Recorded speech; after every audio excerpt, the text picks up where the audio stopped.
Hello friends, welcome to Shiny Samayal. இன்றைக்கி நம்ம எல்லாருக்குமே பிடிச்ச ஒரு ஃபேமஸ் ஸ்ட்ரீட் ஃபுட் தான் பார்க்க போகிறோம். பானிபூரி ரெசிபி எப்படி பண்ணுறதுன்னு பார்க்க போகிறோம். இதை இப்போ எப்படி பண்ணுறதுன்னு பார்க்கலாம்.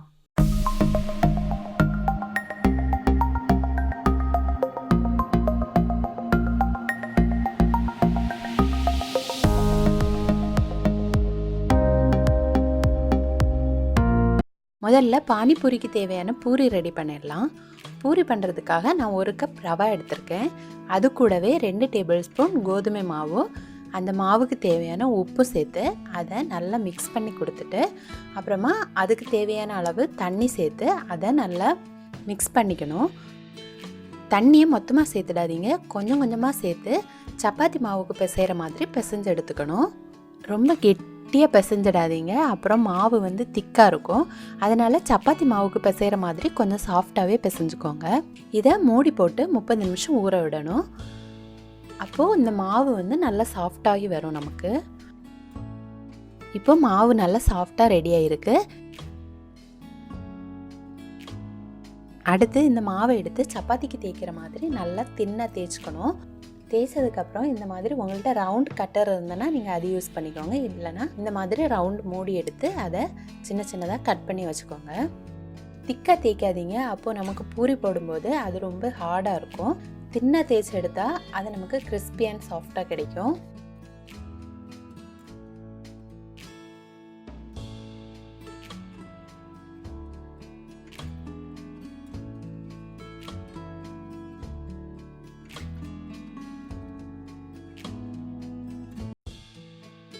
கட் பண்ணி வச்சதுக்கப்புறமா சூடான எண்ணெயில் ஒன்று ஒன்றா போட்டு பொரிச்சு எடுக்கணும். 1 by 1 போட்டு பொரிச்சுக்கோங்க. ஒன்று போட்டு லைட்டாக அதை தட்டி கொடுத்தா அது அழகாக மேலே உப்பி வரும். அதுக்கப்புறம் அடுத்தது போட்டு அந்த மாதிரி மாற்றி மாற்றி போட்டு பொரிச்சு எடுத்துக்கோங்க. அந்த மாதிரி எல்லா பூரியையும் பொரித்து ரெடி பண்ணி வச்சுக்கணும்.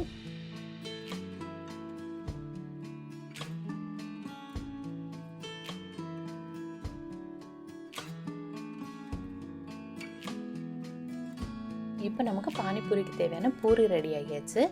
அடுத்து இந்த பானிபூரிக்கு தேவையான ஸ்வீட் சட்னி எப்படி பண்ணுறதுன்னு பார்க்கலாம்.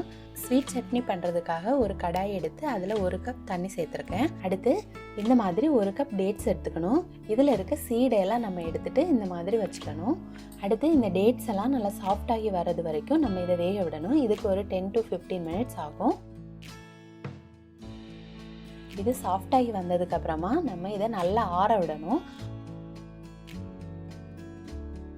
ஆற விட்டதுக்கப்புறமா ஒரு மிக்ஸி ஜார் எடுத்து அதை நல்லா அரைச்சி வச்சுக்கணும். நல்ல மை மாதிரி அரைச்சி வச்சுக்கணும். அடுத்து நம்ம இந்த டேட்ஸ் சட்னிக்கு தேவை புளி. புளி நீங்கள் டேட்ஸ் 1 கப் எடுத்தீங்கன்னா புளி 1/2 கப் எடுத்துக்கோங்க.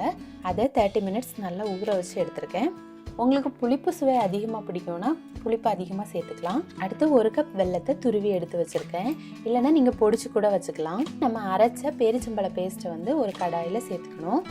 சேர்த்ததுக்கு அப்புறமா அதில் கொஞ்சம் தண்ணியும் ஆட் பண்ணிக்கணும். அடுத்து நம்ம கரைச்சி வச்சிருக்க புளியையும் இதில் சேர்த்துக்கணும். புளியை சேர்த்ததுக்கு அப்புறமா நம்ம எடுத்து வச்சிருக்க வெல்லத்தையும் இதில் சேர்த்துக்கணும். நீங்கள் எடுக்கிற வெல்லத்தில் கல் இருந்துச்சுன்னா நீங்கள் அதை கரைச்சி வடிகட்டி சேர்த்துக்கோங்க. அடுத்து இதை நல்லா மிக்ஸ் பண்ணி கொடுத்து இது கொதிச்சதுக்கு அப்புறமா இதில் 1 டீஸ்பூன் வறுத்த ஜீரக பொடி சேர்த்துருக்கேன். கொஞ்சம் ஜீரகத்தை எடுத்து பேனில் ட்ரை ரோஸ்ட் பண்ணி அரைச்சி வச்சுருக்கேன். வறுத்த ஜீரக பொடி 1 டீஸ்பூன், 1/2 டேபிள் ஸ்பூன் மிளகாய் பொடி, 1 டீஸ்பூன் சாட் மசாலா, அப்புறம் 1 பிஞ்ச் உப்பு சேர்த்து இதை நல்லா கொதிக்க விடணும். அந்த தண்ணியெல்லாம் கொஞ்சம் கெட்டியாகி இந்த சாஸ் பதத்துக்கு வந்தோடனே இதை ஆஃப் பண்ணிடணும். இது இனி ஆறும்போது இன்னுமே கெட்டியாகிடும். அடுத்து பானிபூரிக்கு தேவையான பானி எப்படி ரெடி பண்ணுறதுன்னு பார்க்கலாம். அதுக்கு ஒரு மிக்ஸி ஜார் எடுத்து அதில் 1/2 கப் கொத்தமல்லி தழை எடுத்துக்கணும். அது மாதிரியே 1/2 கப் புதினாவும் எடுத்துக்கணும்.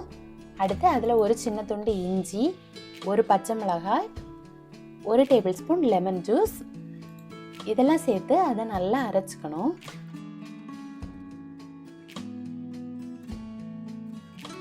அரைச்சதுக்கு அப்புறமா இதை ஒரு பவுலில் மாற்றிட்டு அதில் 3 முதல் 4 கப் தண்ணி வரை சேர்த்துக்கலாம். உங்களுக்கு எந்த அளவு தண்ணியாக வேணுமோ அந்த அளவுக்கு நீங்கள் தண்ணி சேர்த்துக்கலாம். நான் இதில் 1 டீஸ்பூன் சாட் மசாலாவும் 1 டீஸ்பூன் வறுத்த ஜீரக பொடியும் தேவையான அளவு உப்பு சேர்த்துக்கிறேன். அடுத்து இதில் ஒரு இனிப்பு சுவைக்காக 1 டேபிள் ஸ்பூன் வெல்லம் சேர்த்துருக்கேன். இப்போ இதை எல்லாத்தையும் சேர்த்து வடிகட்டி வச்சுக்கலாம். நான் இதில் பிளாக் சால்ட்டுன்னு ஒன்று கிடைக்கும், அது சேர்த்துருக்கேன். இது கிடைக்காதவங்க நார்மல் உப்பே யூஸ் பண்ணிக்கலாம். வடிகட்டினதுக்கப்புறமா இதில் 2 டேபிள் ஸ்பூன் புளி கரைசலை சேர்த்துக்கணும்.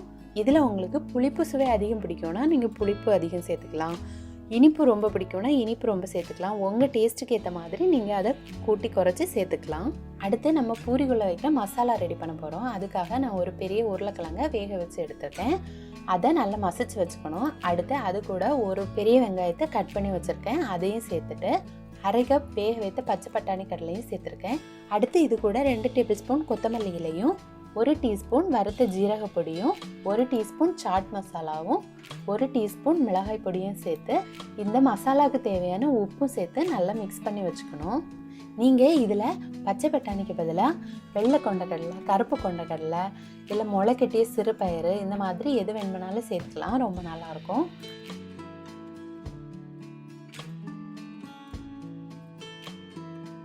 ஒரு பூரியை எடுத்து அதை மேலே லைட்டாக உடைச்சி அதில் 1 டீஸ்பூன் உருளைக்கிழங்கு மசாலாவும், 1 டீஸ்பூன் ஸ்வீட் சட்னியும், தேவையான அளவு அந்த புதினா தண்ணியும் சேர்த்து மேலே டெக்கரேஷனுக்காக கொஞ்சம் ஓமப்பொடியும் சேர்த்து உடனே பரிமாற வேண்டியது தான். அப்போ நமக்கு சுவையான பானிபூரி வந்து ரெடி ஆகிடும்.